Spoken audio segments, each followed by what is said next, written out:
ನಮಸ್ತೆ ಸ್ನೇಹಿತರೆ, ನಾನು ತುಂಬ ದಿನದಿಂದ ಇದೊಂದು ವಿಡಿಯೋ ಮಾಡಬೇಕು ಅಂತ ಅಂದ್ಕೊಂಡಿದ್ದೆ. ಆದರೆ ಟೈಮ್ ಸಾಕಾಗ್ತಿರಲಿಲ್ಲ.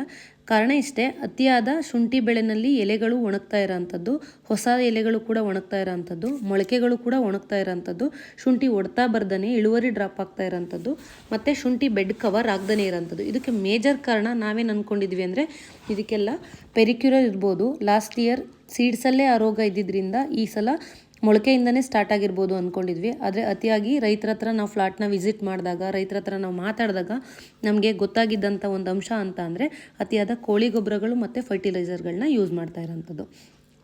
ಈ ಕೋಳಿ ಗೊಬ್ಬರಕ್ಕಿಂತ ನಾವು ತುಂಬ ಸಲ ಸಜೆಷನ್ ಮಾಡ್ತೀವಿ ಏನಂತಂದರೆ, ಹಸಿರು ತರಗೆಲೆ ಗೊಬ್ಬರ ಯೂಸ್ ಮಾಡಿ, ದನಿನ ಗೊಬ್ಬರ ಯೂಸ್ ಮಾಡಿ, ಅಥವಾ ಕುರಿ ಗೊಬ್ಬರಗಳನ್ನ ಯೂಸ್ ಮಾಡಿ ಅಂತ. ಬಟ್ ಜನಗಳಿಗೆ ಏನು ಅಂತ ಅಂದರೆ, ಅದು ಸಿಗದೇ ಇರೋ ಕಾರಣಕ್ಕೋಸ್ಕರ, ರೇಟ್ ಜಾಸ್ತಿ ಇರೋ ಕಾರಣಕ್ಕೋಸ್ಕರ ಮ್ಯಾಕ್ಸಿಮಮ್ ಕೋಳಿ ಗೊಬ್ಬರನ ಯೂಸ್ ಮಾಡ್ತಾರೆ. ಈ ಕೋಳಿ ಗೊಬ್ಬರದಲ್ಲಿ ಯೂರಿಕ್ ಅಂಶ ಜಾಸ್ತಿ ಇರೋದ್ರಿಂದ, ಸೊ ನೀವು 60ರಿಂದ 65 ದಿನ ದಾಟದ ಮೇಲೆ ಆ ಗೊಬ್ಬರ ನೀವೇನು ಮಾಡ್ತೀರಾ, ಗೊಬ್ಬರ ಕೊಡ್ತೀರಾ. ಈ ಗೊಬ್ಬರ ಕೊಟ್ಟಂಥ ಟೈಮಲ್ಲಿ ಆಟೋಮೆಟಿಕ್ ಅದೇನಾಗುತ್ತೆ, ನೀರಿನ ಜೊತೆ ಮಿಕ್ಸ್ ಆಗಿ ಯೂರಿಕ್ ಅಂಶ ಜಾಸ್ತಿ ಪ್ರಮಾಣದಲ್ಲಿ ರಿಲೀಸ್ ಆಗಿ ಇದೇನಾಗ್ತಿದೆ ಅಂತ ಅಂದರೆ, ಹೊಸ ಎಲೆಗಳು, ಹಳೆ ಎಲೆಗಳು ಮತ್ತು ಮೊಳಕೆಗಳನ್ನ ಸುಡ್ತಾ ಇದೆ.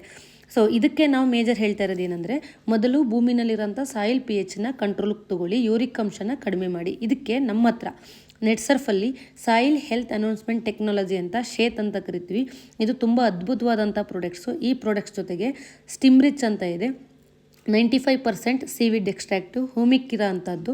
ಸೊ ಇದೇನು ಮಾಡುತ್ತೆ ಅಂತ ಅಂದರೆ, ನಿಮ್ಮ ಹಸಿರು ಎಲೆಗಳು ತುಂಬ ಚೆನ್ನಾಗಿ ಬರೋಕ್ಕೆ, ಹೊಸ ಮೊಳಕೆಗಳು ಬರೋಕ್ಕೆ, ಎಲೆಗಳಲ್ಲಿ ಫೋಟೋಸಿಂಥಸಿಸ್ ಜಾಸ್ತಿ ಆಗೋಕ್ಕೆ ಸಪೋರ್ಟ್ ಮಾಡುತ್ತೆ.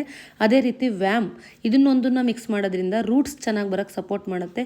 ಇದು ಮೂರನ್ನು ಮಿಕ್ಸ್ ಮಾಡಿ 1 ಎಕರೆಗೆ ಸುಮಾರು 2ರಿಂದ 3 ಬ್ಯಾರಲ್ಲು ನೀವು ಡ್ರಂಚಿಂಗ್ ಕೊಡೋದ್ರಿಂದ ಆದಷ್ಟು ಬೇಗ ಈ ರೋಗದಿಂದ ಮುಕ್ತಿ ತಗೋಬೋದು, ಮತ್ತು ಶುಂಠಿ ಡೆವಲಪ್ಮೆಂಟ್ ಕಡೆಗೆ ನೀವು ಗಮನ ಕೊಡ್ಬೋದು. ಹಾಗಾಗಿ ಇನ್ನೂ ಹೆಚ್ಚಿನ ಮಾಹಿತಿ ಬೇಕು ಅಂದರೆ ಇಲ್ಲಿ ನನ್ನ ನಂಬರ್ ಇದೆ, ನೀವು ನನ್ನ ಕಾಂಟ್ಯಾಕ್ಟ್ ಮಾಡಿ. Thank you.